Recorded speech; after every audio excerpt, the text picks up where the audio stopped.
Numbers 23. Balaam said to Balak, "Build here 7 altars for me, and prepare here 7 bulls and 7 rams for me." Balak did as Balaam had spoken, and Balak and Balaam offered on every altar a bull and a ram. Balaam said to Balak, "Stand by your burnt offering, and I will go. Perhaps Yahweh will come to meet me. Whatever he shows me, I will tell you." He went to a bare height. God met Balaam, and he said to him, "I have prepared the 7 altars, and I have offered up a bull and a ram on every altar." Yahweh put a word in Balaam's mouth, and said, "Return to Balak, and thus you shall speak." He returned to him, and behold, he was standing by his burnt offering, he and all the princes of Moab. He took up his parable and said, "From Aram has Balak brought me, the king of Moab, from the mountains of the east. Come, curse Jacob for me. Come, defy Israel. How shall I curse whom God has not cursed? How shall I defy whom Yahweh has not defied?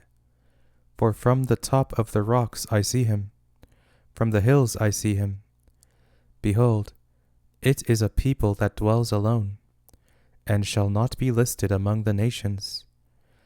Who can count the dust of Jacob, or count the 4th part of Israel? Let me die the death of the righteous. Let my last end be like his." Balak said to Balaam, "What have you done to me? I took you to curse my enemies, and behold, you have blessed them altogether." He answered and said, "Must I not take heed to speak that which Yahweh puts in my mouth?" Balak said to him, "Please come with me to another place, where you may see them. You shall see just part of them, and shall not see them all. Curse them from there for me." He took him into the field of Zophim, to the top of Pisgah, and built 7 altars, and offered up a bull and a ram on every altar.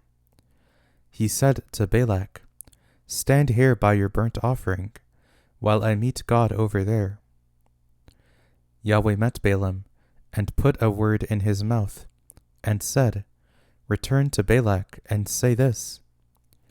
He came to him, and behold, he was standing by his burnt offering, and the princes of Moab with him.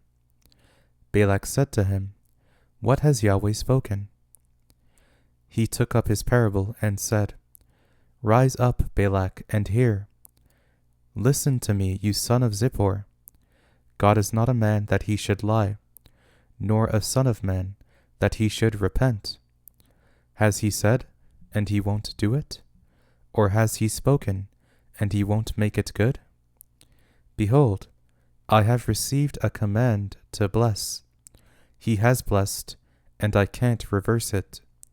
He has not seen iniquity in Jacob, neither has he seen perverseness in Israel. Yahweh his God is with him. The shout of a king is among them.